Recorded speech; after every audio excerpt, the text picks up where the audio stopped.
Welcome. This video is documenting the prediction that famous singer-songwriter Paul Simon of Simon and Garfunkel will slip and fall and severely injure his head on December 19th, 2025. The post date on the social media platform that you are watching this video on proves that this prediction is being made ahead of time, as does this time-stamped email and forensic notes PDF document. If you are skeptical for some reason, please email me and I will forward these to you. The next 24 minutes of this video is an introduction that I am placing at the beginning of a dozen or so videos. This introduction regards the prophetic signs that occurred on October 30th and 31st, 2025. If you have already watched this introduction in another video, you can skip ahead no more than 24 minutes from this point. All right, it is predicted that famous singer Paul Simon of Simon and Garfunkel will slip and fall and severely injure his head on December 19th, 2025. This email was composed, as we can see here, on November 15th. Prior to October 30th and October 31st, 2025, it was predicted that Paul Simon would slip and fall and injure his head on October 30th, and it was predicted that the news of this would first be reported on October 31st. God orchestrated a myriad of connections from other prophetic signs in order to confirm this analysis for October 30th and 31st. In other words, these connections from the other prophetic signs were known in advance of October 30th and 31st to be pointing to October 30th and 31st. On October 30th and 31st, we received clear prophetic signs that are related to Paul Simon. October 30th and 31st was a step in the trail of signs that is leading to the date it is predicted that Paul Simon will slip and fall and injure his head, which is predicted to be on November 27th, 9 plus 9 plus 9 days after October 31st. All right. November 27th, 2025, also ended up being another step in the trail of signs that is leading to the date it is predicted that Paul Simon will slip and fall and injure his head, which is now predicted to be on December 19th. And we know this, the date December 19th, because of the prophetic signs that occurred on November 27th and other connections. Just like how we knew November 27th ahead of time because of the signs that occurred on October 30th and 31st, which the rest of this 18-minute introduction will explain. This introduction is extremely important. None of the videos, every minute of them, cannot be skipped. The reason why God does these, this is how it works. It works on the principle of interconnected signs. None of God's prophetic signs can be properly or fully understood without their context and connections with the other prophetic signs. And God does this in order to tell, for a very good reason, and that is to tell these stories that he wouldn't otherwise be able to tell without these interconnected signs that develop these stories through the information, through the themes and connections. And it is through these stories that God is communicating extremely important information and knowledge that everyone needs to know. Now, it's not complicated if you don't want it to be. In other words, if you are a skeptic and you don't want this prediction to be true, fair enough. Well, not fair enough. You are a completely irrational person when the prediction comes to pass on December 19th. Okay, but I'm going to explain how it works. And in this introduction, we now have two steps that were known ahead of time. It's not complicated. October 30th and 31st, and then once these dates came to pass, we received the clear and relevant prophetic signs that ended up pointing to November 27th, as I mentioned, which was 9 plus 9 plus 9 days after October 31st. And I'll explain why that's extremely irrelevant. You will see. Stay with me. Now, on October 27th, I'm just going to state briefly here, I'll explain it more in another video, or videos plural. We had the prophetic sign, one of them being the bat, the baseball bat. Paul Simon is known to be an avid baseball fan, as is the Antichrist, known to be a fan of the Chicago White Sox, which is why the fan of the Chicago White Sox, the first black president, who is the second of two Antichrists, was given as a gift a baseball bat from the historic legendary Chicago White Sox player, who was number 2, wore jersey number 2, and his name was Nellie Fox, and it was given to the first American Pope on his plane as he was departing Rome on his first international trip abroad to 2 nations. So God uses firsts in general for prophetic signs. Here we have the first black president from Chicago, who was an avid baseball fan of the Chicago White Sox. Everyone knows that, right? He threw out the first pitch in the playoffs. He famously wore his Chicago outfit when he threw the first pitch for the baseball team in Washington when he got booed for it. He also threw out the first pitch while wearing his Chicago stuff at the All-Star game after he became president. Okay, so he's Mr. Chicago White Sox, right?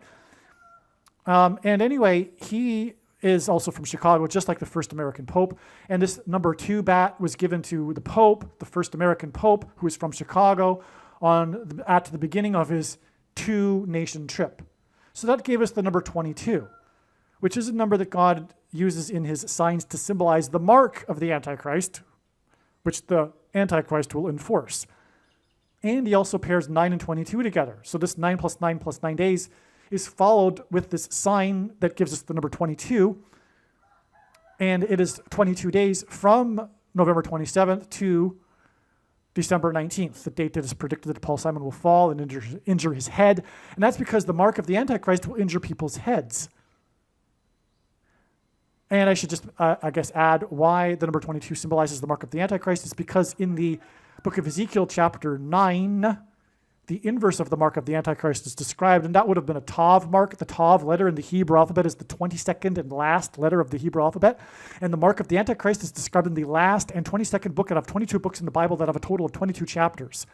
Also, the mark of the Antichrist changes or alters a person's chromosomes, and chromosomes come in pairs of 2, and each chromosome has 2 arms, and so 2 and 2.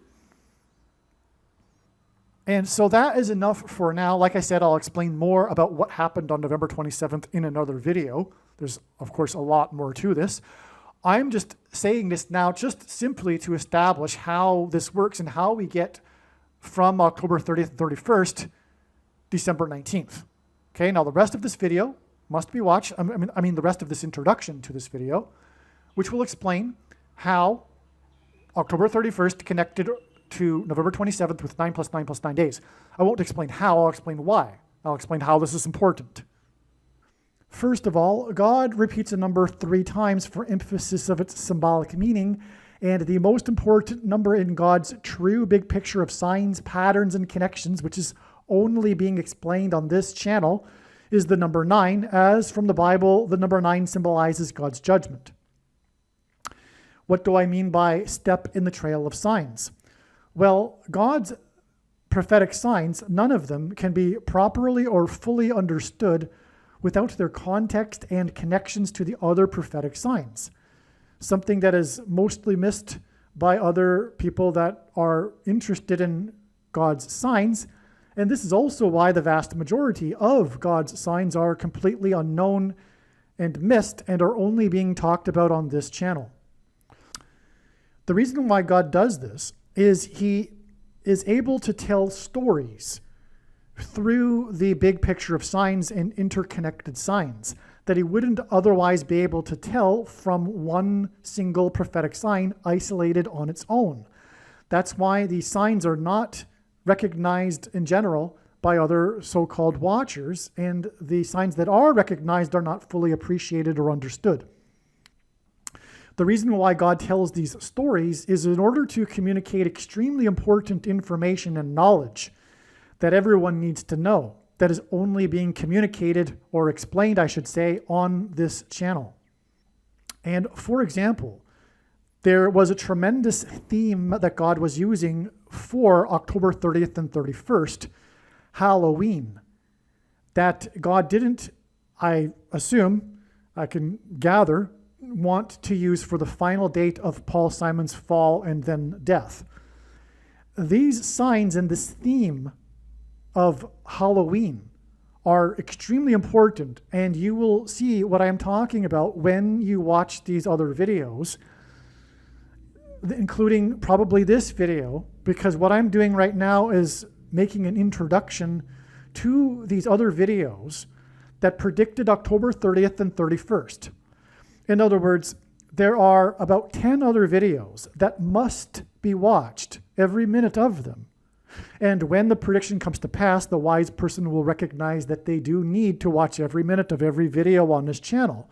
When the prediction comes to pass that Paul Simon will fall and hit his head and injure his head on November 27th, and it being reported on November 28th, it will prove all of the analysis for October 30th and 31st, 9 plus 9 plus 9 days ahead of the predicted fall.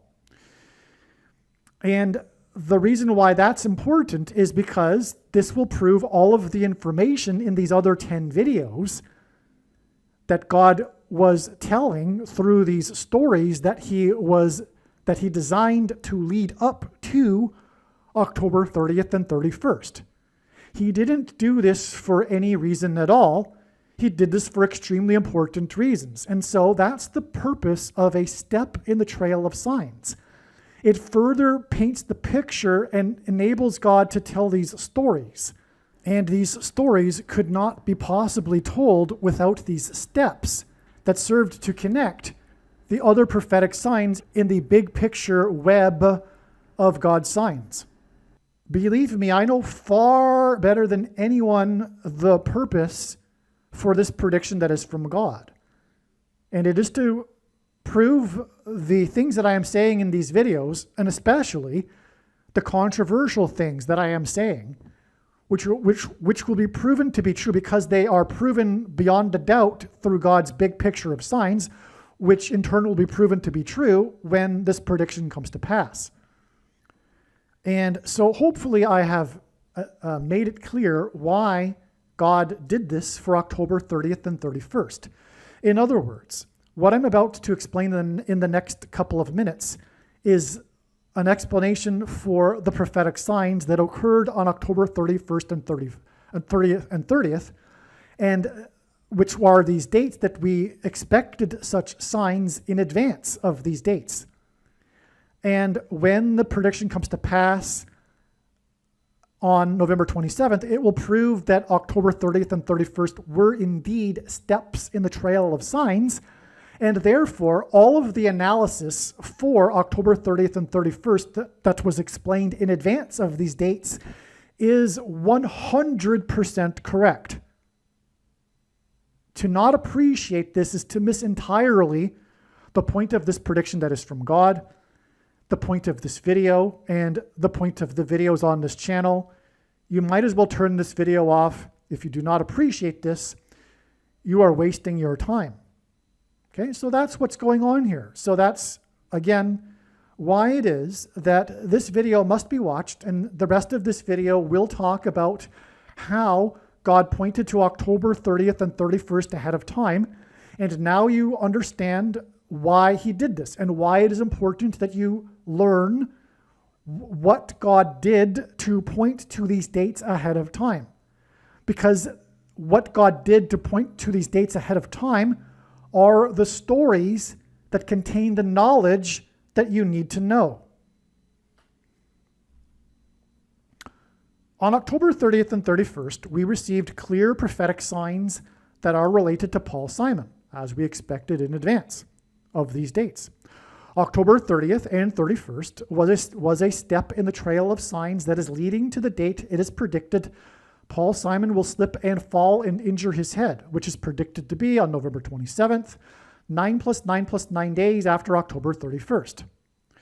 Elvis Presley famously covered Simon's Bridge Over Troubled Water song, and Presley died from the effects of his fall in his mansion when he hit his head on a porcelain bathtub.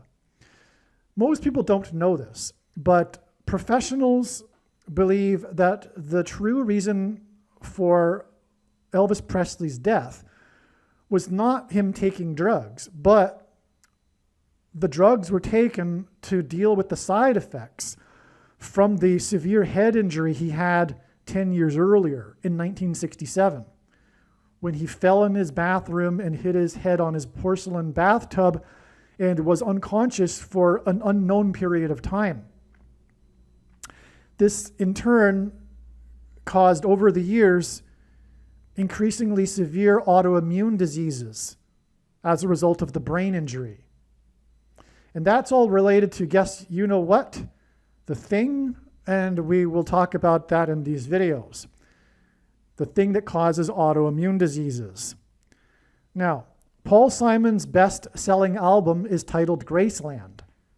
His song Graceland is about his journey with his young son to visit the King of Rock, Elvis Presley, the King of Rock and Roll's mansion, Graceland Mansion, in the 4x4th state. Memphis, Tennessee is named after Memphis, Egypt, and Memphis, Tennessee is located in the area of the country that is nicknamed Little Egypt. Elvis Presley, incidentally, has a hit song named Little Egypt from his 9th soundtrack album, no less. The King of Rock's Graceland Mansion in Memphis is symbolic, and I say that because of the 4x4th state and the number 9, and I'm getting ahead of myself here because God pairs 9 and 44 together. So hold on a second. The King of Rock's Graceland Mansion in Memphis is symbolic of the King of Egypt's palace.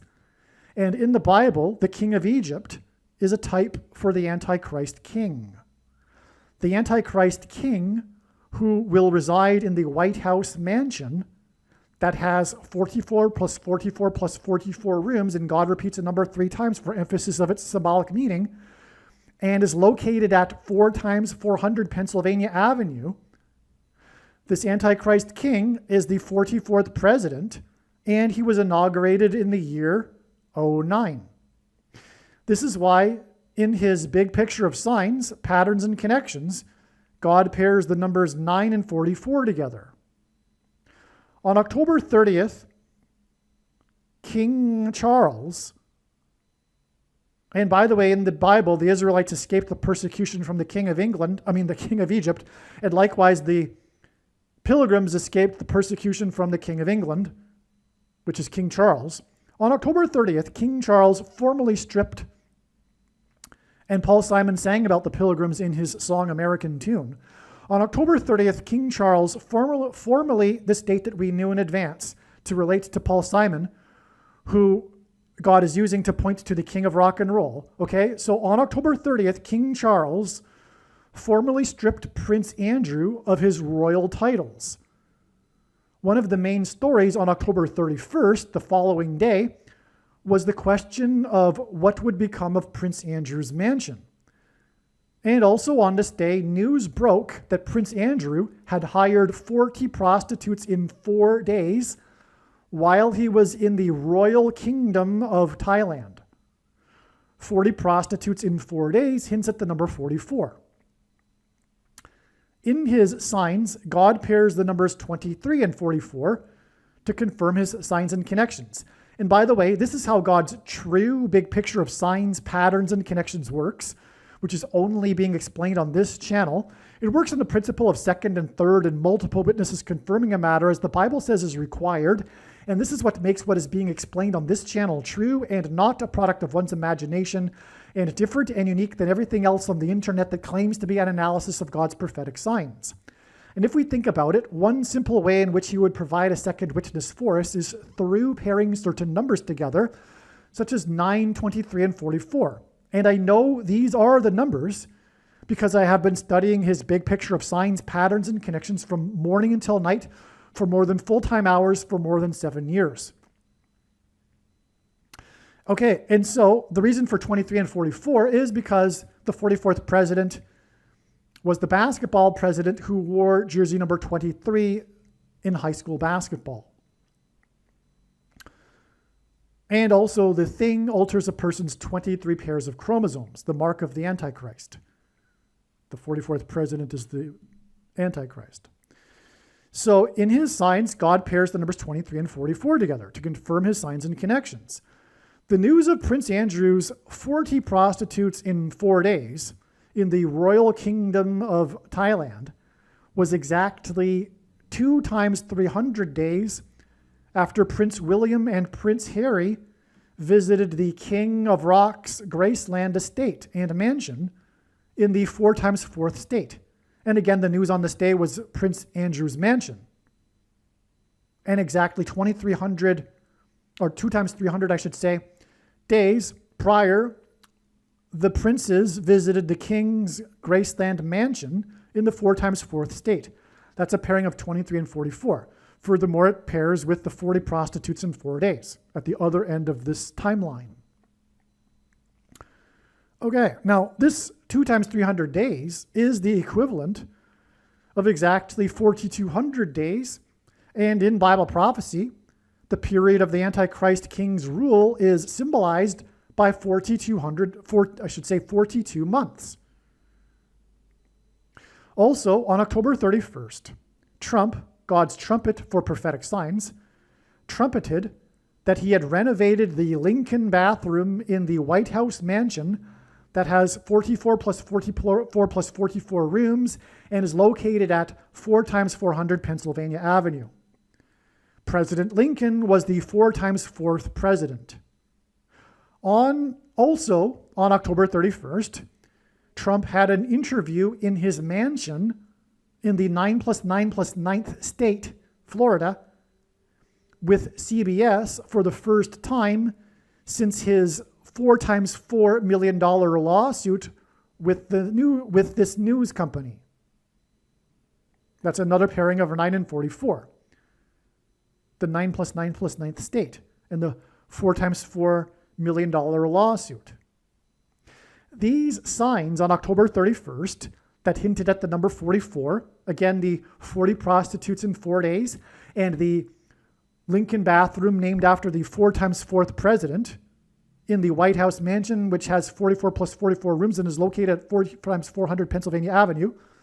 Okay, these signs on October 31st that hinted at the number 44, including the sign in Trump's mansion in the 9 plus 9 plus 9th state, are 9 plus 9 plus 9 days before Simon is predicted to slip and fall and injure his head in his house or mansion, if you will, on Thanksgiving on November 27th, 2025. The 4 times 4th president formally began the tradition of celebrating Thanksgiving on the 4th Thursday of the month of November. November is Latin for 9. The renovation of the bathroom in the White House mansion that is named after the 4 times 4th president hints at how Elvis died in his bathroom in his Graceland mansion from the effects of the fall that he had in his bathroom in his mansion years earlier. Likewise, Simon, who sang about the Graceland mansion, is predicted to slip and fall and injure his head and ultimately die from his head injury. Okay, I should also add that the Graceland mansion is in the 4 times 4th state. And so the renovation in the bathroom of the White House mansion that is named after the 4 times 4th president hints at how Elvis died in his bathroom in the Graceland mansion in the 4 times 4th state, from the effects of the fall he had in his bathroom in his mansion years earlier. Likewise, Simon, who sang about the Graceland mansion, is predicted to slip and fall and injure his head, like Elvis did, and ultimately die from his head injury. Also on October 31st, Trump, God's trumpeted that the U.S. is considering conducting a military raid in support of the persecuted Christians in Nigeria, Africa. Simon's Graceland album was controversial because he visited South Africa during apartheid and he used South African musical influences in his songs on the album. One of the released singles from the album is Under African Skies. This video is documenting the prediction that famous singer-songwriter Paul Simon of Simon and Garfunkel will slip and fall and severely injure his head on October 30th, 2025. And the first news of this is predicted to be reported on October 31st, 2025. And it is predicted that Paul Simon will die on November 5th, 2025. The date that this video is posted proves that this prediction is being made ahead of time, as do these time-stamped emails and forensic notes PDF documents. If you are skeptical for some reason, please email me and I will forward these to you. All right, welcome. This video is predicting that famous singer-songwriter Paul Simon of Simon and Garfunkel will slip and fall and severely injure his head on October 30th, 2025, and it's predicted that the first news of this will be reported on October 31st, 2025, the day after. I wanted to make this video to talk about the prophetic Game 3 of the World Series. It's amazing, and God will confirm that the information I'm about to present is true through the prediction for Paul Simon. Okay, it's relevant to Paul Simon because, for one thing, Paul Simon is known to be an avid baseball fan. But this video isn't about Paul Simon. It's about what God wants to communicate, and then through the prediction, prove that what I'm about to communicate is true. Okay, that's the purpose of the prediction. And I know far better than anyone the reason and purpose for this prediction that is from God. And I'm about to explain some truly profound things. So let's get started. And let's begin with what I wrote here. This Game 3, okay? We're talking about this Game 3 of the World Series this year between the Los Angeles Dodgers and Toronto Blue Jays. This Game 3 tied the record for most innings in a World Series game at 18, which is 6 plus 6 plus 6, which is the number of the Antichrist in Bible prophecy and the mark of the Antichrist. Okay, and this record, and God uses records for signs. So this record, most innings, 18 innings. So if you don't know baseball, a regular game has 9 innings. This 18-inning game was essentially 2 games. Okay, and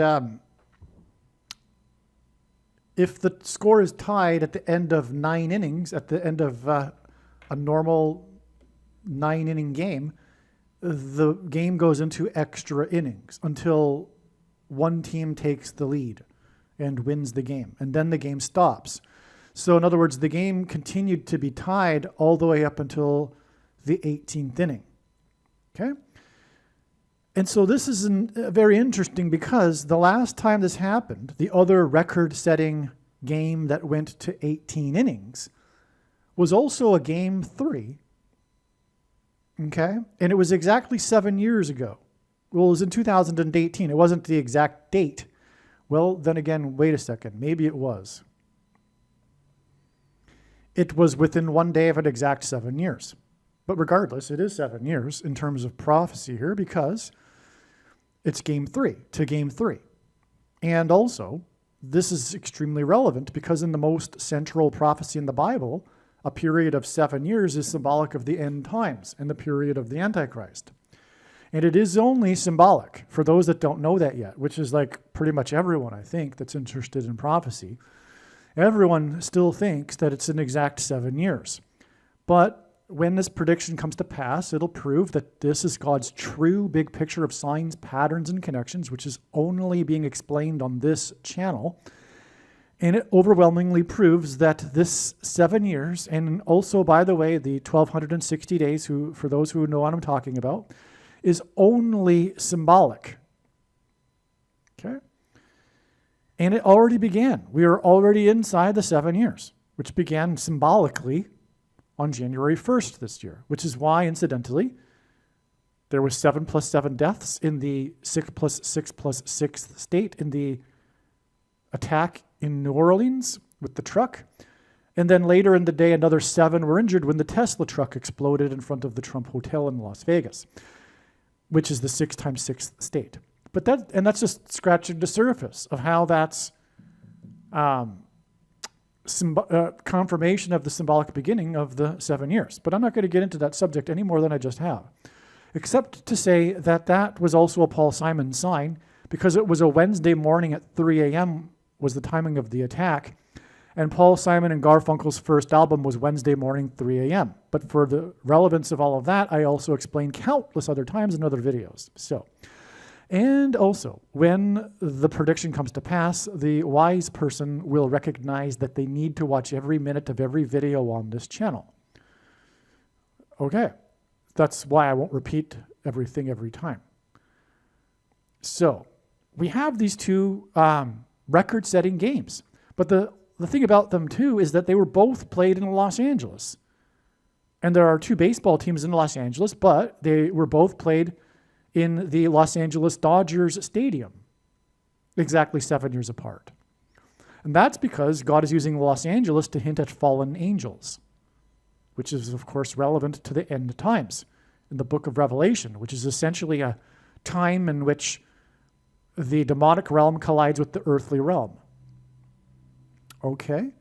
So, now, what's also a parallel is that both of the games were won after 18 innings with a walk-off home run in the bottom of the 18th by Los Angeles.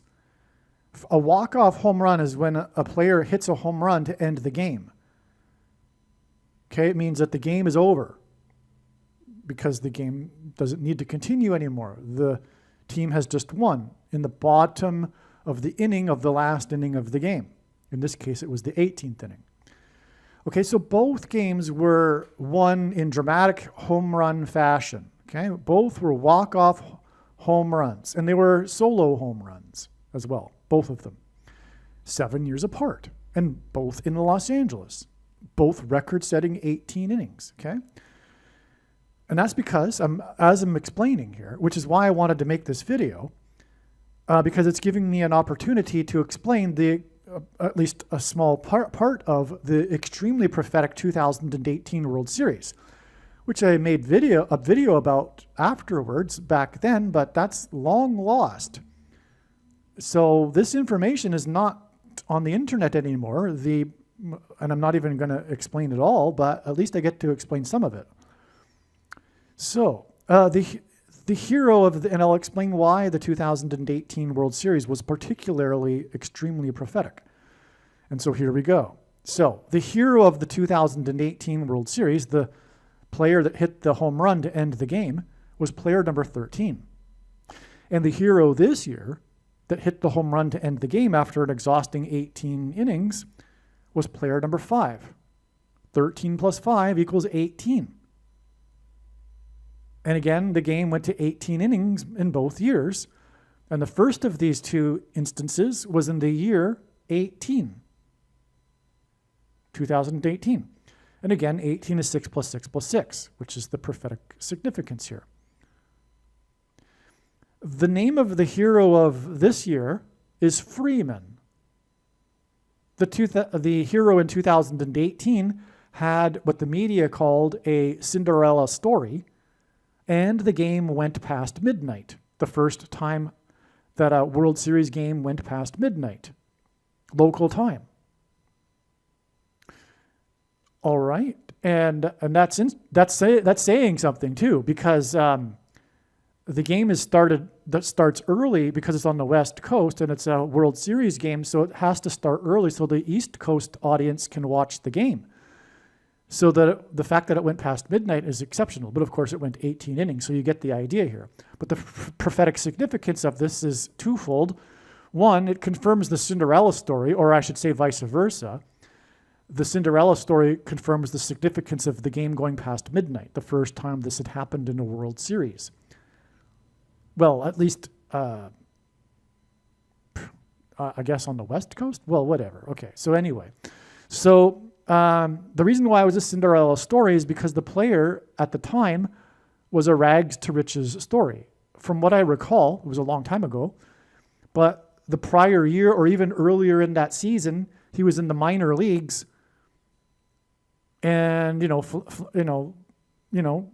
trying to get to the majors. And it's not like he was a young guy and a rookie or something. He was just a guy that wasn't really making it in the majors or something. He was in the minor leagues, okay? Not a fresh out of college player. So he was a rags to riches. He arrived at the Dodgers on a really low salary, and he ended up being the hero of the game. So it was like a rags to riches story, which is why the media called it a Cinderella story. But of course, in the story Cinderella, it's all about the clock ticking midnight, which also was the case with this game. But the reason for that is because of, in the Bible, Jesus speaking about the midnight cry at the time of the rapture. And the rapture is a rescue of God's faithful who will be freed from the persecution from the Antichrist and Satan. That's why Freeman hit the home run this year after midnight. 7 years after the game winning home run after midnight by the man that was a Cinderella story. Okay. The faithful of God's will be rescued from the mark of the Antichrist, which is symbolized by 666 in Bible prophecy, and will be rescued from fallen angels, as in Los Angeles. And then they will celebrate victory in heaven. And so that's what happened after these 2 game-winning home runs. The home stadium erupted into a celebration with their victory, especially after the long, exhausting 18 innings. It was quite the celebration, as you could imagine, if they were still not too tired to celebrate. Okay.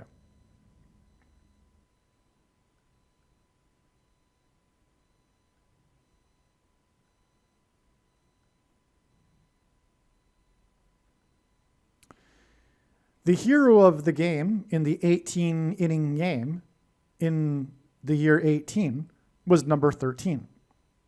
This hints at Revelation 13:18, which is the passage regarding the mark of the Antichrist in which the number 666 occurs.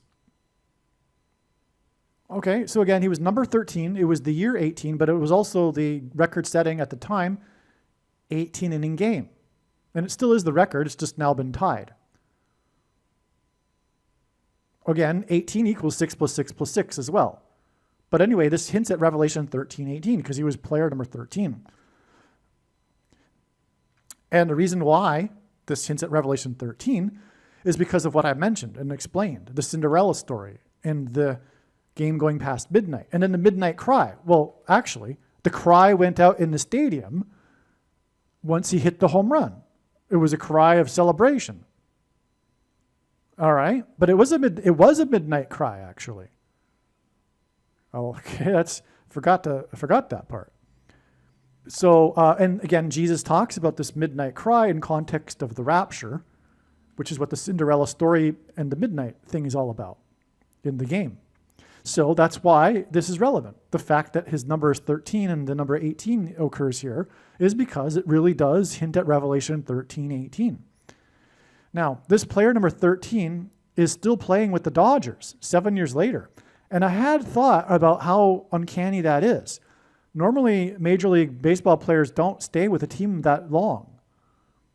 And also, normally after a team has some success in a World Series, it's not long before that team completely changes because of economics. To keep the star players around costs money, and that's why teams don't really, have dynasties in baseball. Because they just move around where they get paid the most. Okay, and so it's really quite, and also baseball careers don't last that long. You got to be really good to be around for that long. Furthermore, if we recall, he began with a Cinderella story. He wasn't doing well. He was in the minor leagues. But now he's been around for 7 years, which further adds actually to the Cinderella story. The fact that he's around 7 years later for this other 18-inning game, which was a parallel with his game. But that's more contribution to the Cinderella story. And as I've been following the Lord's signs, including the LA Dodgers signs, he uses the Los Angeles Dodgers a lot, for many good reasons. I had been, each time I see this player, his name is Muncy, each time I see him involved in some prophetic play or something, I'm like, wow, this guy's still around with the Dodgers. I'm sure he's the only player that's still with the Dodgers from the 2018 Dodgers team. But which is a coincidence, because the reason for this is exactly what I'm talking about right now. This parallel with him 7 years earlier, with the same scenario. And to highlight it even further, God has included the same player to be sticking around the whole time. So that's quite something. I'm sure, I haven't thoroughly gone through all of the media stories, but I'm sure they mentioned this. I'm sure of it. That, this guy was the guy that won it the other time in Los Angeles after 18 innings, and he still plays for the Dodgers. So it's a big part of the story. Okay? And anyway, as I wrote, he is part of the story in Game 3 this year because he played in the other 18-inning World Series game. Okay. Now I'm going to get into something very interesting here. Now, before the 18th inning, or during the top of the 18th, I had a feeling it would be a repeat of 7 years ago. I saw this coming. Once I realized that the game was going that late, I think, because I'm a little slow, sometimes, it could have been realized a lot earlier, but I'm sure I recognized it by around the 17th inning, that wait a second, this really is going to be a repeat, because you don't really expect it, right? But this really is going to be a repeat of 7 years ago. At the time, I didn't realize it was 7 years, because that's also prophetic. Had I known that, I probably would have recognized it earlier. And maybe around the 14th inning, I could have recognized this, But, yeah, so anyway, I had a feeling before it even happened that this was going to happen. I had a feeling this was going to happen before it happened. And then it happened, okay? Okay, so, and again, I've explained what happened. It was the parallel between the two games, okay? So the 2018 Game 3 was the number 13, who was the Cinderella story, hit the home run past midnight, which was all symbolism for the rapture. By the way, this is the first email that I'm writing here, October 27th. This other email that was just reading, October 28th, okay? It's before October 30th and the prediction for Paul Simon and him falling and severely injuring his head, which will be reported on the 31st. Now, all right, so we have that established already. Now, here's the thing. This Game 3 in 2025 went for 6 hours and 30 minutes. This isn't the only time God has used a very important prophetic sign that lasted for 6 hours and 30 minutes. This first instance that I know of was way back in 2000 and maybe it was 18 actually. If not, it was 19. But anyway, there was a plane, actually it was departing Los Angeles, that's right, and returned 3 times to the airport for 3 separate mechanical issues. And from what I recall, it was Flight 33, and it was an Airbus 330. And yeah, so it returned 3 times for 3 separate mechanical issues. But it spent a total of 6 hours and 30 minutes in the air. The passengers on the plane were, of course, frustrated, and then they finally had to deboard the plane after 6 hours and 30 minutes. But that's because it's equivalent to 390 minutes, which is the word in the Greek concordance for return, which is why they returned 3 times. Okay, for 3 separate mechanical issues. The whole story was about how the plane kept returning. Okay, so there was more to that story. The name of the plane, because it was Hawaiian Airlines, and they name all of their planes, and the name of the plane was after, I think, the star Sirius, which is the brightest star in the sky, but in the Hawaiian name for that star, which is the star that symbolizes the Messiah. But that's what we're getting at, because this instance of the word that is in the Greek concordance for return in Greek was used by the Apostle James when he quoted Amos 9:11, which regards the return of the Lord to rebuild his temple. So anyway, that's not the only instance of the 6 hours and 30 minutes being the sign. The amount of time is the sign itself, and it equaling 390 minutes, okay? Okay, so I gave you one example of that. Now we're talking about the Lord's return, which is, of course, what the signs are for, revealing the timing of the Lord. And for those that have the misinterpretation and mistranslation of Matthew 24:36, no one knows the day or hour, the most quoted verse in the Bible, when this prediction comes to pass, it'll prove that you are wrong. Yes, it's true. No, there's no debate. There's no arguing. There's no discussion at all, period. End of discussion. You're wrong. You have a wrong interpretation of that passage. And I know I'm speaking to like 99.9% of quote-unquote Christians that use this passage as an excuse to not watch something that Jesus commanded. For instance, in Revelation 3:3, speaking of Flight 33 that returned 3 times, the timing of the return of the Lord, in Revelation 3:3, Jesus says to those, "So, for if you do not watch, you will not know at the hour at which I will return. Therefore, if you do watch, you will know the hour," obviously. But that's not the only example that flatly contradicts your interpretation. There are many, many other passages that contradict it. Furthermore, why in the world would we be watching? For what? It's obviously to watch for the timing of the Lord. And for those that are like in between, you want your cake and eat it too, who say, well, we can know the season, but we can't know the day or the hour. Hogwash. Malarkey. And you're only having that position because you're still tied to the heretical doctrine of imminence, which is a false doctrine from Satan. The doctrine of imminence is false. There's so many contradictions. So I don't want to get into that. I don't want to make this video about theology or doctrine. This is not about doctrine, but that's why I'm going to use a hammer on you and be blunt and drive it into you. When the prediction comes to pass, it'll prove what I'm saying is true. And I know far better than anyone the reason and purpose for this prediction that is from God. To not appreciate that is to miss entirely the point of this prediction, this video and video channel. You might as well turn off the channel if you don't appreciate this. You are wasting your time. You do not get it. Okay? This prediction is not for you to go, oh, cool, neat. You were able to know this ahead of time. That's pretty interesting. No, that's not the purpose of the prediction. It is possible to know the timing of the Lord's return. Furthermore, Amos 3:8, the Lord does nothing without his servants first knowing what he's doing.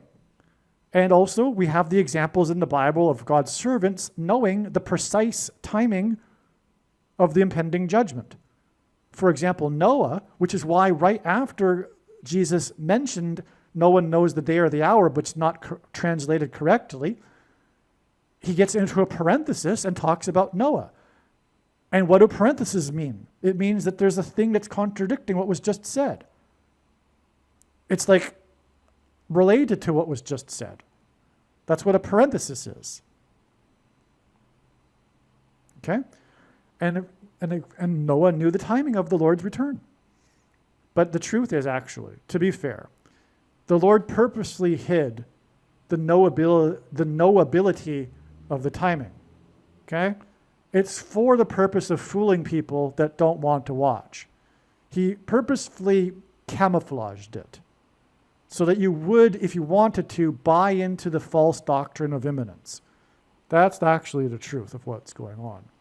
And also to give you pastors, which Jesus forbid. Because the master of the house that would not let the thief break in if he knew the timing of the Lord is referring to pastors, because Jesus is the thief. And that's why if you talk about anything regarding the timing of the Lord inside a alpha male dominated so-called church where the guy gets up on stage for about 45 minutes and performs and gets paid, if you're in one of those settings and you talk about anything related to this, you'll be immediately escorted out of the church. It's like the worst thing you can possibly do is talk about how the doctrine of imminence is not true. But you wouldn't even talk about, you just even say something about a prophetic sign.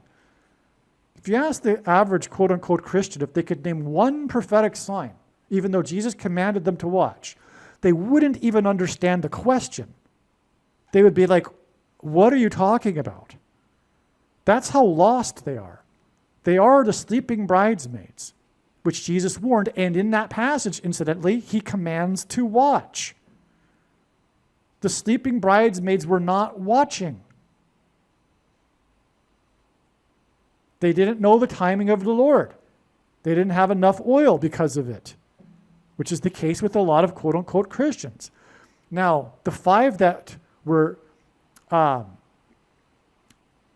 sleeping and did make it, they weren't watching either, but they had enough Holy Spirit, which is symbolized by oil. So none of the 10 bridesmaids were watching, but some made it anyway, which is going to happen with the rapture. There'll be people that have no idea about any kind of prophetic signs that will make the rapture. And according to the parable, it's 50%, but I suspect it could very well be far less than that of quote-unquote Christians, far less than that. It's just a metaphor. But at least 50%, you could say. I'm sure it's probably more, but that's just my opinion. Are not going to make the rapture. And it's because they're sleeping. And it's because of the false doctrine of imminence. That's a big part of it. I cannot understate that. It really does matter. The reason for knowing is to keep you awake. There's a purpose for watching. It's not just for, oh, cool, neat, God's doing these prophetic signs. But I don't really need to know about it. I just love God. I just love Jesus. I don't really need to know about these prophetic signs. That's cool, you got something going on here in this video, but I'm not going to take it into my memory. I'm not going to remember it 5 minutes later. I'm just going to go about my day and, read the Bible a little bit, whatever you want to do, but I'm not going to really think about it at all. And so because they don't need to, because no one knows the day or the hour. So it's kind of irrelevant. That's why. It's not relevant. No one knows the day or the hour. There's no real point. What are you going to, in their minds, they're like, what's the point? What's the purpose of this? Okay, cool, you're doing that, but it's not really that productive, is what the pastor would say. But Jesus commanded us to watch. And they're not watching. But he commanded repeatedly to watch. For very good reason. Because the doctrine of imminence is false.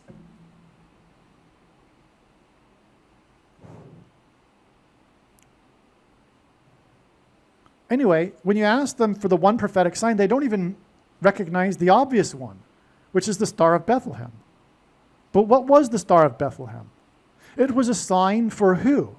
Who recognized it? Because it was a sign, right? And it wasn't for everyone. It was for the wise men. And they knew the timing through this sign of the Lord's first coming. And when they arrived to Jerusalem, King Herod and everyone were like, what are you talking about? What sign? We didn't see it. They didn't see it because it was there, but they didn't recognize it. It was in the night sky. They simply didn't recognize it. Why? Because they weren't interested in this sort of thing. They weren't interested in prophecy. They weren't interested in the Bible, in other words, because 1/3 of the Bible is prophecy. And the Christian tradition is a prophetic tradition. Revelation 19:10, the testimony of Jesus is the spirit of prophecy. But yet they weren't interested in prophecy, and neither are they today. But if we think about it logically, if there was a sign for the wise men who were watching to recognize for the precise timing of the first coming, wouldn't it be logical that there would be a sign for the people watching, the servants, that God does nothing without telling them first about the timing, including the precise timing, not just the quote-unquote season of the Lord's return?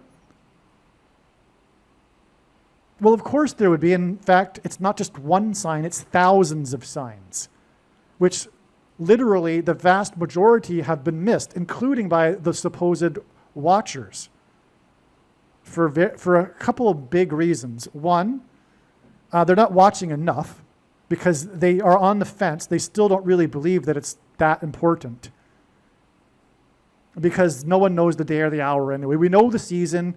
And so now that we know the season, we don't really need to pay attention to the details. That's pretty much where most quote-unquote watchers or people that are interested are. They're like, it's somewhat interesting, but I'm like focused on my other Christian stuff because, well, we already know the season and it's going to be soon. We don't really need to pay attention to the details. It would only be by someone who knows that the doctrine of imminence is from Satan that God would be able to reveal his true big picture of signs, patterns, and connections, which is only being explained on this channel. Because how many people do you know that think that the precise timing of the Lord is possible? Even the watchers, quote unquote, don't know that or think or believe that. And so they're half interested. At least they're half interested. The vast majority of Christians are not really interested at all. But another reason why the majority of the signs aren't recognized is that the full intended meaning of all of the prophetic signs cannot be fully or properly understood without their context and connections with the other prophetic signs, which is only being explained on this channel. That's right.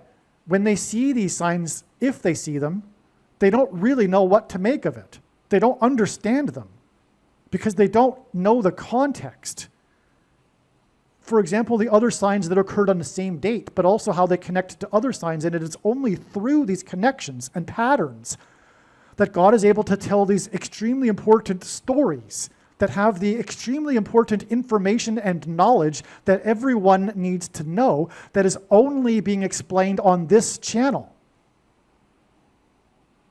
It's through the connections and the full intended meaning of the signs, like, for example, I'm explaining in this video. Now, another reason why the other quote-unquote watchers don't really get it, unfortunately, and they have some brilliant things that they discover. I do learn from others. That's not to say that they don't discover things that I wouldn't have discovered.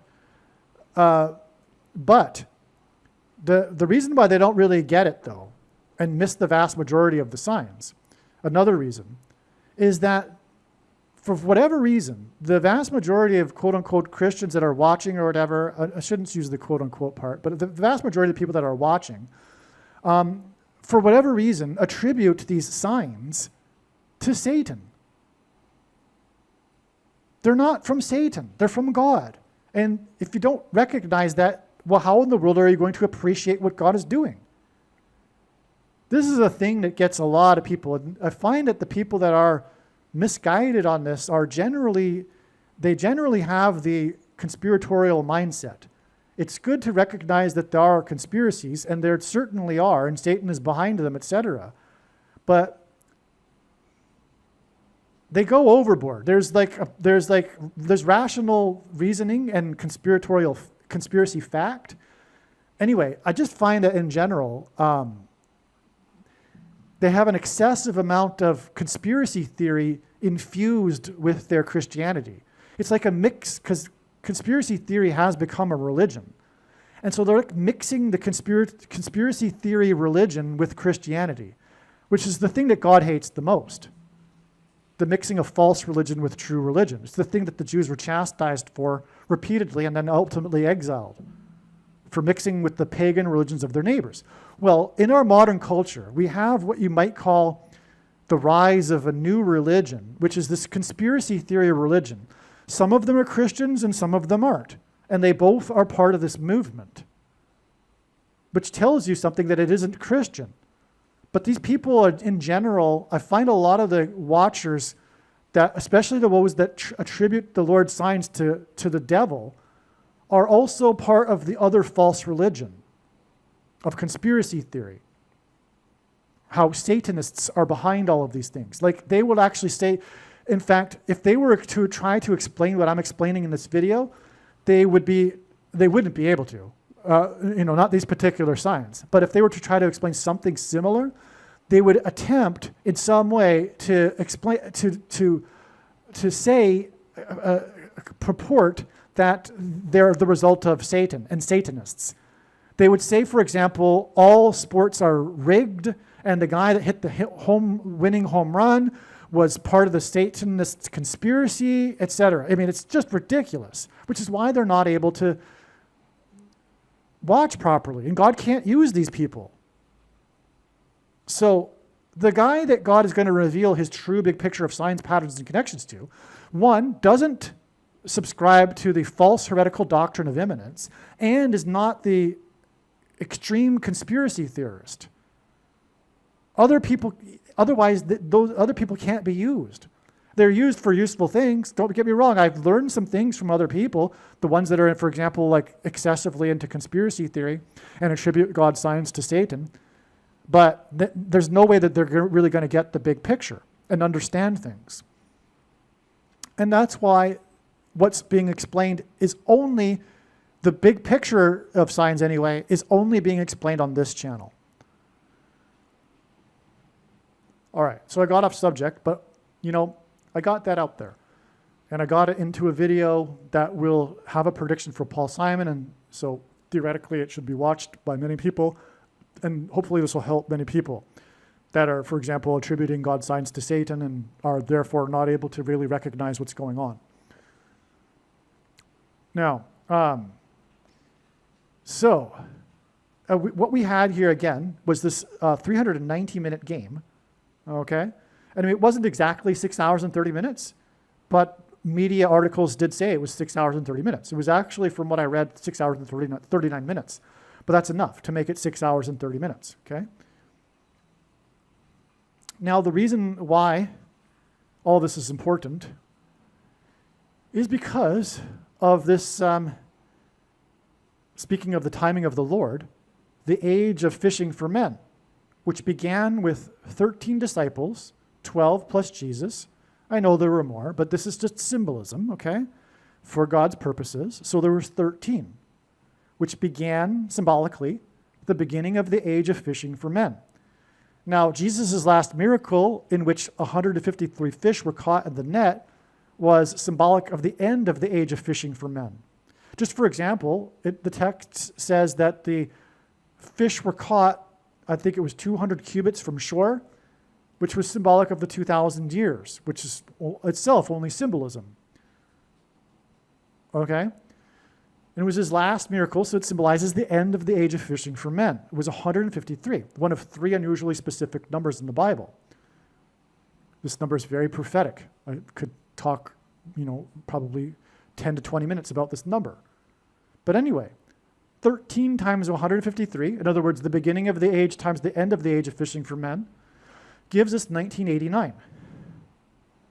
That's why in 1989, I'm jumping ahead now, in Game 3, we had the extremely prophetic World Series earthquake, when, by coincidence, the two teams in the San Francisco Bay Area from cities that are connected with a bridge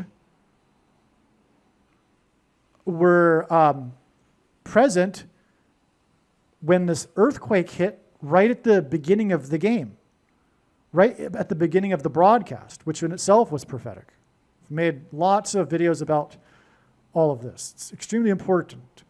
When James Earl Jones read a poem about baseball being a homecoming by the recently deceased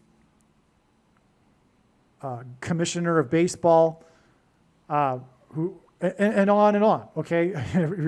I almost went off on a tangent. I mean, like, I could talk to you literally for over an hour about the 1989 World Series earthquake.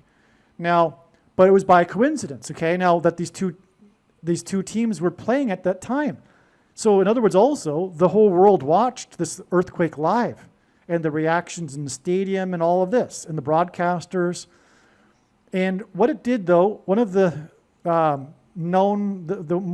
more well-known incidents of destruction it incurred was the collapse of the Bay Bridge that connected the two cities, which was symbolic of the bridge that is between man and God, Jesus. The earthquake struck just 10 miles outside of Santa Cruz, California, in the Santa Cruz Mountains. And Santa Cruz is Spanish for Holy Cross, as in the bridge.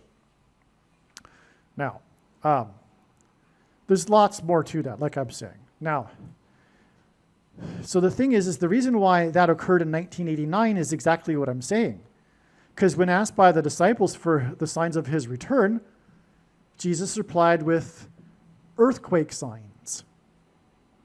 Well, this is the ultimate earthquake sign in the league of 9/11. And it is like 9/11 in the sense that it's a coincidence that more people didn't die. In other words, it was designed by God out of God's mercy. Because because the earthquake occurred during rush hour, but because the two teams from the Bay Area were in the World Series, no one was on the highway. They were all in front of TV sets. And as a result, not that many people died. It would have been otherwise much more. Likewise, had the events of 9/11 occurred like 20 minutes later, far more people would have been in the World Trade Centers, arriving for work. Okay.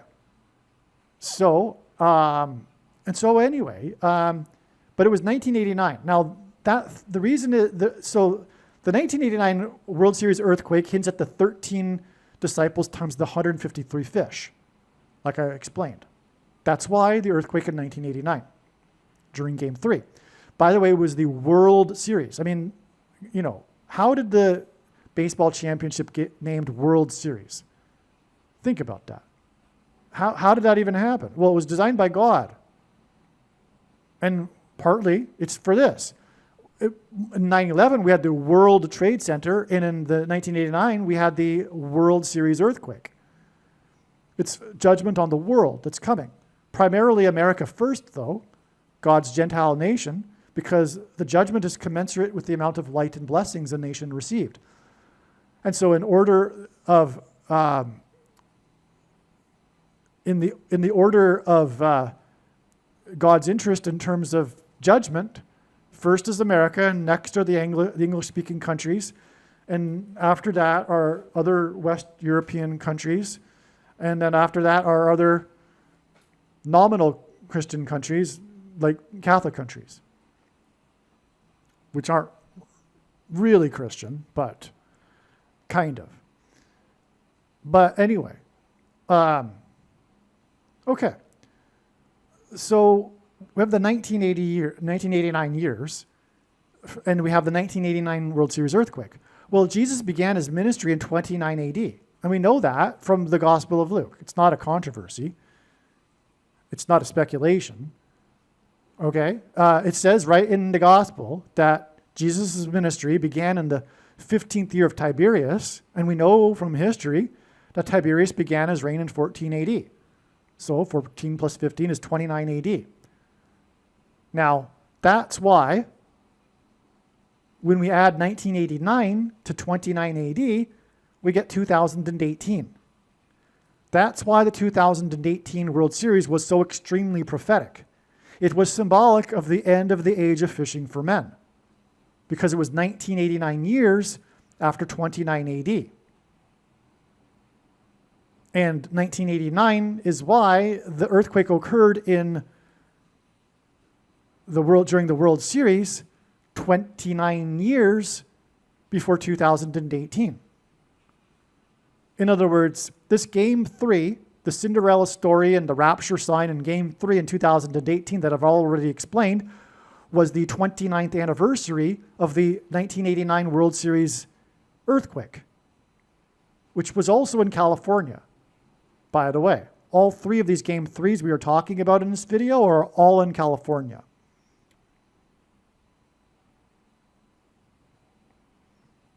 Now, okay, so that's why, now, there were so many parallels also with the 1989 World Series. For example, the 2018 World Series opened with James Taylor singing the national anthem in Boston. Well, the opening of the broadcast of Game 3, the ABC network played the song Hello, Old Friend by James Taylor, which was itself symbolism or a hint at, because it came right after James Earl Jones read the poem about baseball being a homecoming. And the homecoming, of course, is referring to Jesus, the second coming. That's why the song after that was Hello, Old Friend by James Taylor, which is why the 2018 World Series 29 years later began with James Taylor. And on and on. There's like so much to the 2018 World Series, but I'll just end it like on that note for now. Okay, and again, 2018 was 29 years after the 1989 Game 3 World Series earthquake, because Jesus' ministry began in 29 AD and began with 13 disciples, and 13 times 153 is 1989 years, which gets us to 2018. Now, in Bible prophecy, in the most central prophecy, is a symbolic 7 years. And this year was 7 years. And this Game 3 was 7 years after the Game 3 in 2018. And both of them, as I just explained, had these parallels with the 18 innings and all of that, and the home run that ended the game, etc. Okay? All right, now, so the 1989 Game 3 was also exactly 36 years before this Game 3 in 2025. The number 36 hints at 666, the number of the Antichrist. The 7 years period symbolizes the Antichrist, but also this 36 years period symbolizes the Antichrist, because 36 hints at 3 sixes, but it's also 6 times 6, and also 2 times 18, which is 6 plus 6 plus 6. And also the 36th triangular number, which in a triangle of numbers, the last number in the 36th row is 666. And 1 plus 2 plus 3 plus 4 all the way up to 36 equals 666. Okay, and so that's why we have the 666 years connection between these two Game 3s. The one with the World Series earthquake, which by the way was in San Francisco, because the first of the two Antichrists is Pope Francis.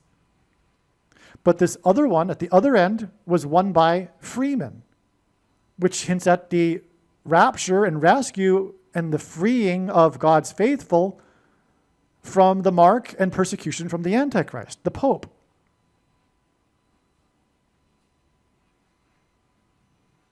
And again, it all is about the mark of the Antichrist, because number 13 hit the winning home run and the 18 inning game in the year 18 because of Revelation 13:18, which is about 666. Because that's where the number occurs, Revelation 13:18. By the way, it says to calculate the number of the man. Well, how do you calculate the number of the man? Well, through his name. And it also says, the prophecy says, it's for those who are wise. And therefore, those who are unwise will not be able to get this. But those who are wise will find it very simple and straightforward and obvious. the title of the Pope in the medieval days, including on a very famous, well-known decree that began the Catholic Church, a significant one regarding the Catholic Church, the Pope's title, and it's on his staff and his crown, Vicarius Filii Dei, which is Latin for Vicar of the Son of God, because the Pope claims to be the representative of God, which is blasphemy. But the Vicar of the Son of God in Latin, Vicarius Filii Dei, is in Roman letters. Well, we use the Roman alphabet. English uses the Roman alphabet. But this is in Latin, in other words, the Roman language. And in the and Vicarius Filii Dei is equal to, in Roman numerals, which are letters, 666, 666. That's what the equivalent numeric value of Vicarius Filii Dei adds up to. Now, the reason why the wise don't get this, or the unwise don't get this, or they'll say, "Oh, that's interesting," and I always thought maybe that there was something with the Catholic Church, and maybe the Pope could be the Antichrist. They're still not wise enough to get it. But the wise will get it because the wise understand that the Pope is always going to be the Antichrist. Not only is it clear from Old Testament prophecy, for example, Daniel chapter 9, the prince who is to come is of the people who would come and destroy the city and the sanctuary. Well, who destroyed the city and the sanctuary? The Romans. And the first emperor was the first pope. The first pope was an emperor. And, but anyway, there wouldn't have been a Protestant Reformation without the knowledge that the Pope is the Antichrist. But we've lost that wisdom, and today people are unwise. And they don't recognize that Catholicism, I'm talking about other non-Catholics, they don't recognize that Catholicism isn't Christianity. It's not a legitimate denomination of Christianity. It's man-made religion on top of the Bible, the thing that God hates the most. As again, the Jews did this. They mixed their true religion with the pagan religion of their neighbors, which is what Catholics do. Because when Rome converted in 313 AD, which is why, by the way, Pope Francis was elected on the date 313 in the year 13, when Rome converted, it didn't do away with its pagan traditions. It just repackaged them to make it look like Christianity. And for example, the worship of the fertility goddess, Ishtar, Aphrodite, Isis, it goes back to Babylon, the home of pagan religion, which is, by the way, why Peter, in his writing in the epistle, in the Bible, referred to Rome as Babylon. And Peter was never in Rome. There's no evidence for that. It's ridiculous. He wasn't in Rome, but he also referred to Rome as Babylon in a derogatory way. And so, okay, so that's enough of that. But I had to, I guess, mention that because we are talking about the San Francisco Bay earthquake, the World Series earthquake. And we are talking about the 666 from Revelation 13:18, which is about the number of the man, and that's what his number is. I'll just give you a little image to help you see that. 1 second. Okay, so you can see here, the Pope's title that's on his crown and his staff. The staff, by the way, it's another carryover of pagan religion, because the priests of Dagon had the same morbid, crooked staff that the Pope has, and on and on. So Vicarius Filii Dei, okay, 666 is what it equals to. Actually, I may have confused the staff with the mitre hat. The Vicarius Filii Dei title is on the hat, which also is from the priests of Dagon. Because when you look at the weird looking Pope hat, if you look at it from the side, it's a fish head, and it's even got the two tails from the back. That's the fish tails, but the side of the hat is a fish head, because the pagans back in the day worshipped the fish god Dagon. Why did they worship the fish god, by the way? Well, that's related to how they worshipped fertility, and vaginas are in the shape of a fish. So there's this other coincidence involving this game. The coincidence is the famous country music singer Brad Paisley performed the national anthem before the game, which, by the way, does hint at the coincidence of James Taylor back in the 2018 World Series that I already explained. But anyway, we have Brad Paisley doing the national anthem before the beginning of this Game 3. And as the news articles point out, Brad Paisley has done this performance of the national anthem prior to 4 Los Angeles Dodgers World Series games. Okay? In each case, the game went into extra innings, including the one 7 years earlier when it went to 18 innings. Not only was the player number 13 involved in both of these games 7 years apart, these two 18-inning games in the World Series, the record setting, but Brad Paisley, in both cases, sang the national anthem before the game. But he also did it 2 other times, and in both of those other cases, the games also went into extra innings. And by the way, it's not common for a game to go into extra innings. The game has to be tied after 9 innings, and that's not common. But that's why it's a huge coincidence here. And as far as I know, I think the articles mentioned that these are the only times, and no, I'm sure of it. These are the only times that Brad Paisley has performed prior to a World Series game. And in each case, the game went into extra innings. Okay, so now the article talks about the luck of Brad Paisley. It's just that you have to wait. You have to wait a long time for the game to end, but when Paisley sings, the Dodgers are more likely to win. And that's because 3 out of the 4 times, the Dodgers won. And this is pointing to Paul Simon. This is amazing. Because as I've explained countless other times in other videos, Paul Simon is pointing to the Hebrew idiom, or rather, Paul Simon as a prophetic sign, is pointing to the Hebrew idiom in the book of Amos for 3 transgressions and for 4, which means the tolerable limit of transgressions has been exceeded, and now judgment and destruction are unavoidable, which is what Paul Simon's death will symbolize. Okay, Paul Simon began the period of grace and opportunity to repent and turn back to God after the warning on 9/11, and he opened the broadcast, as in the opening of the game by Brad Paisley. Simon opened the broadcast, that just came to me, but that's also extremely relevant here, of the Saturday Night Live broadcast right after 9/11, 4 days after 9/11. His 4th album with Garfunkel is Bookends. It contains the hit song America.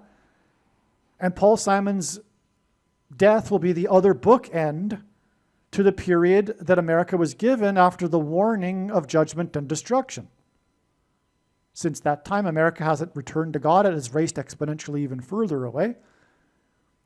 Okay, and so now, that's amazing because, yeah, Paul Simon opened the broadcast. That's why Brad Paisley opened the World Series here game. And 3 out of the 4 times for 3 transgressions and for 4. Now, how does Paul Simon point to 3 transgressions and for 4?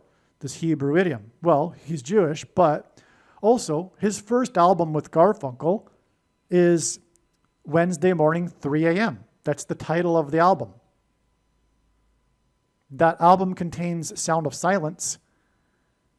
And in Revelation 8:1, a sound of silence is observed in heaven before the 7 trumpets of judgment on the world, which is why Paul Simon's most recent album is 7 Psalms and is hit late in the evening, a name in which also hints at the late hour for repenting and coming back to God, heavily uses trumpets and is known for doing so.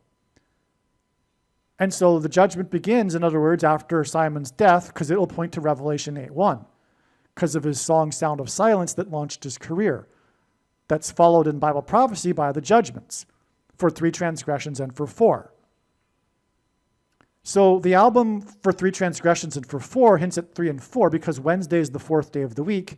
And in ancient Israel, the 3 a.m. was the beginning of the 4th watch for 3 transgressions and for 4 in the book of Amos, in the 1st chapter, which has 15 verses, which is why Paul Simon's prophetic dream, in which a voice instructed him to make his most recent album, 7 Psalms, and to name it 7 Psalms, occurred on the date 115, as in Amos chapter 1 with 15 verses, in which the Hebrew idiom for 3 transgressions and for 4 is repeated. The first agent to sign Simon and Garfunkel before their first album was Wally Amos, who lured them into his office through a gift of cookies. And then Wally Amos went on to found the biggest cookie company in history, Famous Amos Cookies, which is assigned by God to confirm the significance of Wally Amos, or Famous Amos, which points to the famous prophet Amos, and the first chapter in which the Hebrew idiom is repeated, which is why the first album for Wednesday morning, 3 a.m. So we have this Paisley opening of the game, which points to Simon opening the broadcast of Saturday Night Live 4 days after 9/11. And this Paisley game, Game 3, is 4 days before it's predicted that news will be reported of Simon's fall and severe injury of his head. That's for 3 transgressions and for 4, Game 3. But also Paisley has performed 4 World Series games. And like I said, the Dodgers won 3 of them. So Paisley, this was his 4th World Series game that he performed at, is 4 days before the death of the news of Paul Simon's fall. Now, it's predicted that Paul Simon will actually fall 3 days later on the 30th, but the news will be reported on the 31st. That's why the LA Dodgers won 3 of the 4 games. When we add the 3, we get to October 30th. Because the game and the singing of Paisley was on the 27th. Now, lastly here, Paisley and Simon connected to each other. They've both praised each other's work. Both are very famous and have long, prestigious careers in their music, but they also perform together for this amazing thing that makes it a prophecy. It's the annual charity event called All for the Hall. And that's because Paul Simon is being used, as you know by now if you watched any other videos, for the mansion symbolism. He sang about the Graceland Mansion, his best-selling solo album, Graceland, and the song Graceland points to Elvis's mansion, which ultimately points to the mansion in which will dwell the Antichrist, the White House mansion, and also points to the hall, the ballroom, in the movie The Shining, because Paul Simon famously dated Shelley Duvall, whom he met on the movie set while filming the movie Annie Hall. And Diane Keaton, the star of the movie, her maiden name is Hall, which is where Woody Allen got the name Annie Hall from. But Simon famously broke up with Shelley Duvall, which also rhymes with Hall, at the airport before she got onto a plane to the UK to film the movie The Shining, which is about a demonically possessed large hotel, as in mansion symbolism, and is also specifically about a strange demonically possessed ballroom, as in a hall. Now, there are these coincidences in the movie The Shining that are from God, not from Kubrick. Those that don't know God and don't think that God would do these things, etc., don't know how to properly understand what I'm about to talk about. Because there are a lot of people that are familiar with this coincidence, which is that the number 42 is contained within the movie. For example, in the movie, the boy Danny and the mother, Shelley Duvall, are watching a movie called Summer of 42, which was a big movie in 1971 that was nominated for 4 Academy Awards. The reason for why I emphasize 4 is because the demons will cross over into the earthly realm as described in the book of Revelation chapter 9 once the door is opened with the key. And Paul Simon was born in 41, and the word key is equal to 41 in simple English gematria, and he's the GOAT, greatest of all time of music, pop music composition, which uses keys, music keys. And the 4th letter of the Hebrew alphabet is also a symbol for a door. That's why the number 4 with Paul Simon signs. That's why he performed 4 days after 9/11, because of Revelation 9/11 that symbolizes the demons coming through the door. Okay? Now,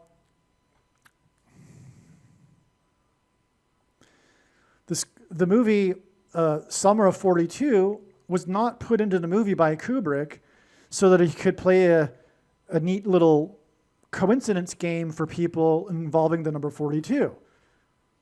No, he chose that movie because of its theme of child sex abuse. Because in the movie, there is this theme of child abuse. Okay? That's the reason for the movie Summer of 42. Now, did Kubrick put the other 42s in the movie because of the movie Summer of 42? Well, no. For example, in the movie, the boy Danny, who watches the movie Summer of 42, wears a shirt with number 42 on his sleeves. But from what I have read, the crew responsible for the clothing of Danny just brought a pile of clothes to the movie set, accumulated a large pile of clothes, and they just selected from the pile. Like, I've read, for example, that they didn't select a sweater with the Apollo 11 on it because of the room number 237 and the moon being 237 miles away from Earth. That's a coincidence. Like, I've read the people who did that were responsible for the sweater saying, no, that's just a coincidence. We didn't plan that. And why can't we attribute it to God? Why do these people have to say, why do they have to say, no, they're lying? Why would they lie? No, it was from God. Why is it always a conspiracy? The Satanists are doing it. Give it a rest. It's from God. Okay? Now also, the room 237, when we times the numbers, 2 times 3 times 7 equals 42. And the room 237 is not because it equals 42. I've read about the history about that, and the hotel had, the Kubrick originally wanted to have the room 137, but the hotel objected because they had a 137 in the hotel, but they didn't have a 237. And in retrospect, they should have, because it would have brought the hotel more fame. But they were reluctant. They were uneasy about the idea of having this, horror room named after one of the rooms in their hotel. So Kubrick changed it from 137 to 237. It's not because it times the 40. It makes it. It's not because of an equation equals 42. Also, at the beginning of the movie, we have a image of the hotel from the outside, and people have counted the number of cars in the parking lot, 42. That's not by Kubrick. That's just a coincidence. And how do we know that? Because the other examples clearly aren't. Okay, so if the other examples clearly aren't designed by Kubrick, then why would the 42 cars be? Okay? So, it's from God. Now, why is this from God? Now, even if Kubrick did do the 42s, it's still from God. It's not necessary. I mean, God could have used Kubrick to play a little game with 42, but that's not what happened. God made it even more spectacular than that by not including Kubrick in on it. But even if Kubrick was in on it, doesn't change anything. Just makes it a little bit less spectacular.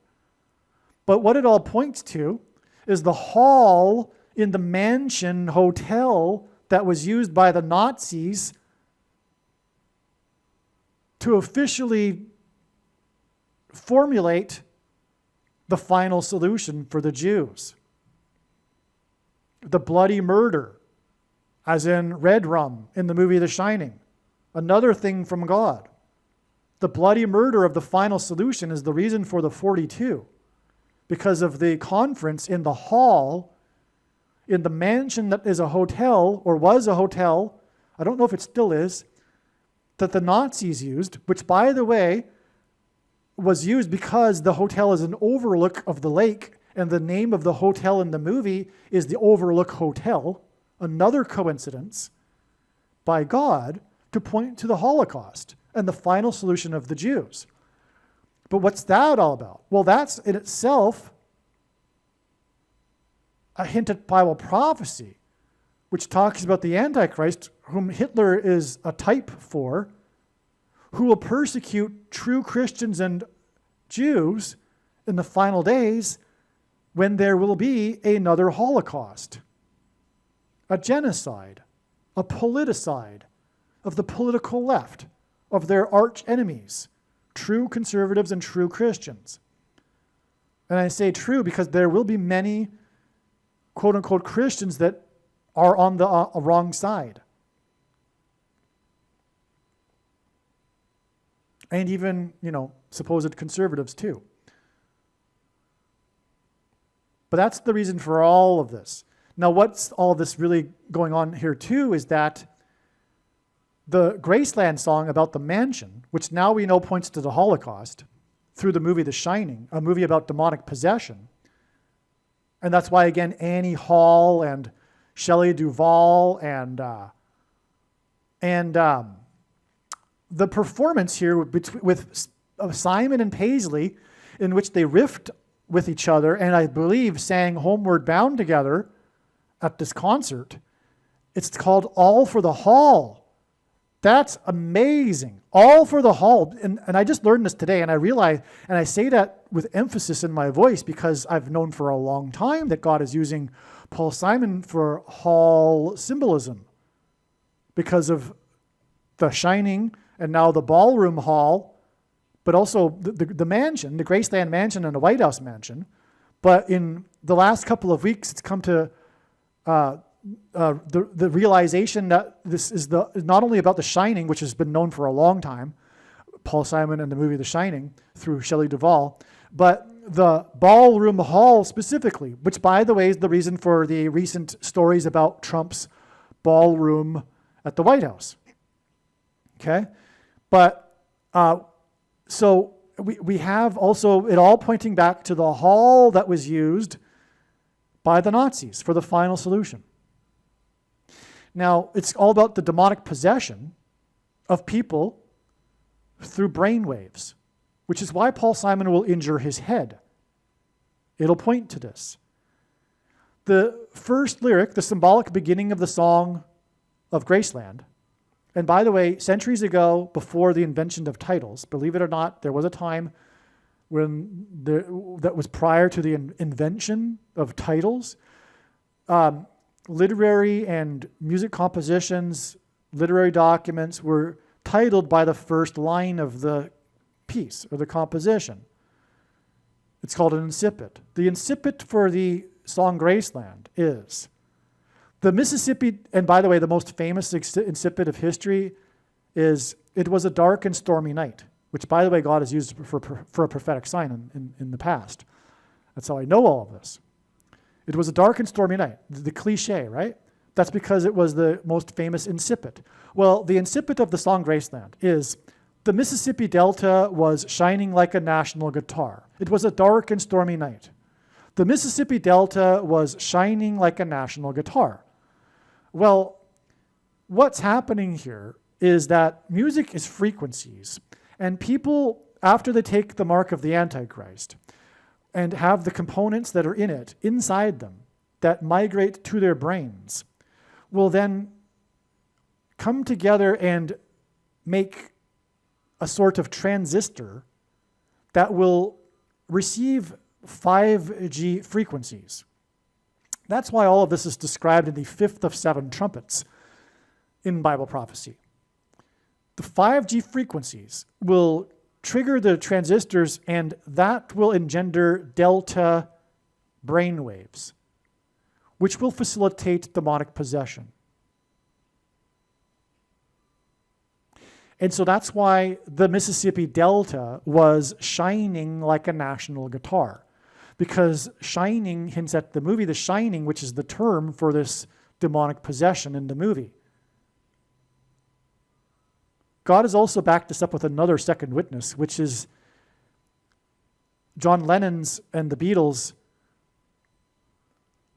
one of their most famous hits, and the first ever alternative rock music song, Tomorrow Never Dies, in which Lennon sings about tuning your brain, and then, I forget the lyrics exactly, tuning your brain, come in, tune out, whatever, and it is not shining, it is not dying, it is shining. That's the song, if you know what I'm talking about now. Maybe that rings a bell. Maybe I should just get the lyrics. But anyway, it's about the shining, and it's about meditation and stuff like this. It's about brain waves. But it's also about not dying. Okay, because, in Lennon's perspective, it's some convoluted thing about reincarnation. But what it is a prophecy.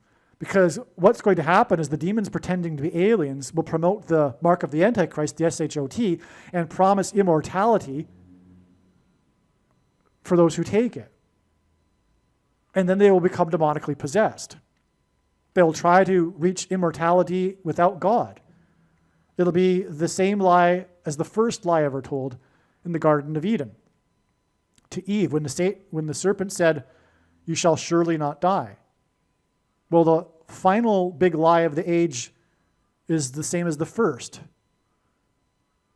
Okay, now, so that's what's going on here, and I think we've covered it all here.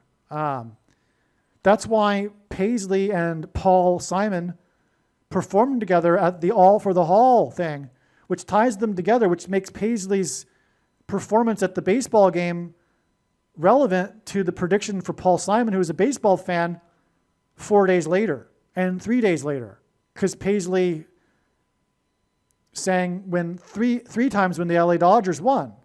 So 3 and 4 days for 3 transgressions and for 4. Wednesday morning, 3 a.m. Sound of Silence, Paul Simon. The bookend, his death being the bookend, which by the way is predicted for November 5th, the bookend to the warning of judgment to America, hence the album Bookends that contains the song America. Because when Paul Simon dies, it will be God's sign, his big symbolism, his big symbol that will communicate that the period of opportunity to come back to God is over. And now judgment and destruction are unavoidable, which is what the Hebrew idiom for 3 transgressions and for 4 means. Believe me, I know far better than you how the prediction made in this video was derived. And more importantly, I know far better than you why the righteous Christian God of the Bible has given me a voice through this prediction. If you are a quote-unquote Christian or Muslim, this prediction was not learned through a demon. Be warned that blaspheming the Holy Spirit is the unforgivable sin. If you are a New Ager or New Spirituality person, this prediction was not learned through somehow tapping into the supposed universal collective consciousness. If you are a conspiracy theorist, this prediction was not learned through figuring out a supposed code that the Illuminati and Satanists are using. This prediction was learned through the Bible and through watching carefully the Lord's prophetic signs. which Jesus commanded all Christians to do.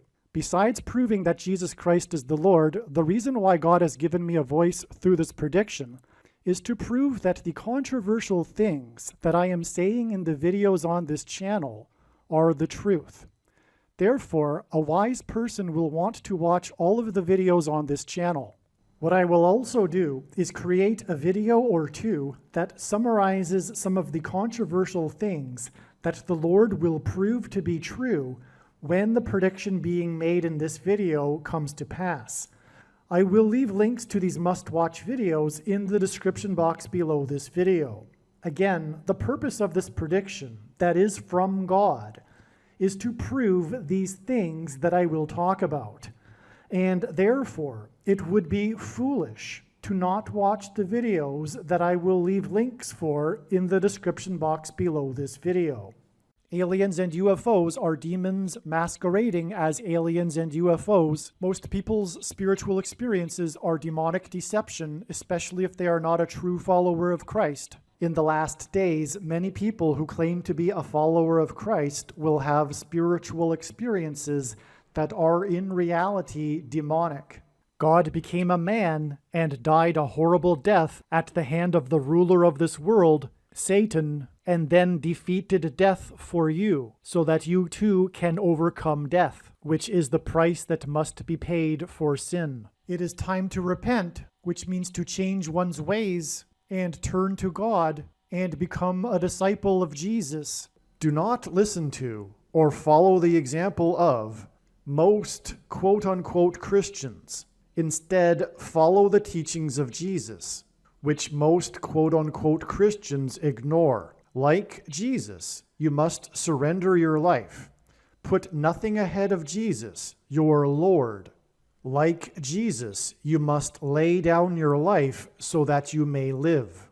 As Jesus said, one must die first, like a kernel of wheat going into the ground, in order to then grow and produce fruit. And like Jesus said, one must produce fruit, or else like a branch or a tree not producing fruit, they will be thrown into the fire. Jesus was speaking to quote-unquote Christians when he said this. One must die the self in order to be born again. And like Jesus said, one must be born again to enter the kingdom. Like Jesus, you must sacrifice your life for the sake of the coming kingdom. It means to do work that involves some form of sacrifice and risk. To have faith does not mean to intellectually agree. You need to demonstrate your faith through taking action. To have faith means to trust in God's promises. Taking action demonstrates trust and fear of the Lord. The primary reason that the wrath of God is coming upon America is quote-unquote Christians that do not get what I have just explained. The only reason a Christian is alive is in order to help other people become Christians and make it to the kingdom. Do not be deceived by those on the political left claiming to be quote-unquote Christians.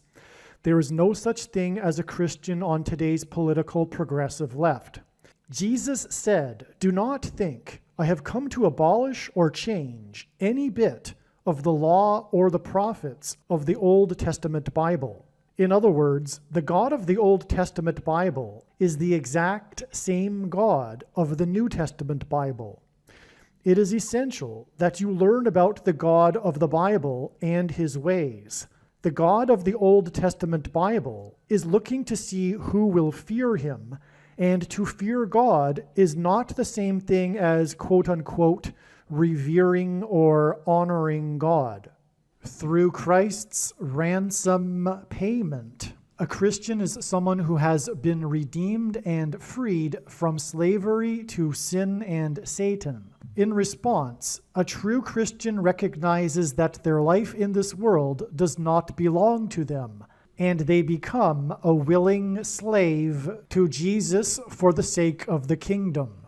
Please leave a like and upvote the video, and once this prediction has come to pass, share this video with everyone you know, and more, don't stop sharing it everywhere in social media. And don't only put the link to this video or another video on this channel in comments sections of places you typically visit, but importantly, put the link to the video in places you never visit, where people who don't think like you visit. If you are a quote-unquote Christian, nothing in terms of an evangelism tool compares to this video with its prediction.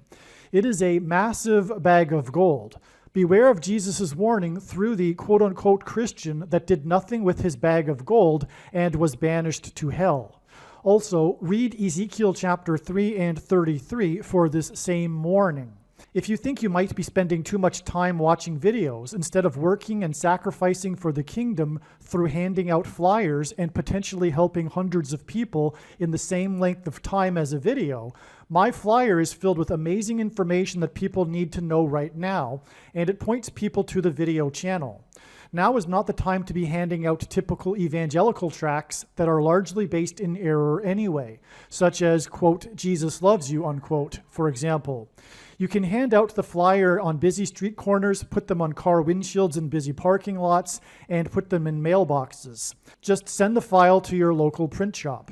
You can download the file from the website. Please leave a like and upvote the video, and once this prediction has come to pass, share this video with everyone you know, and more, don't stop sharing it everywhere in social media. It is essential that everyone immediately read the homepage of my website, asteroidprediction.com. If you are watching this on the YouTube platform, please note that not all of the videos are on YouTube.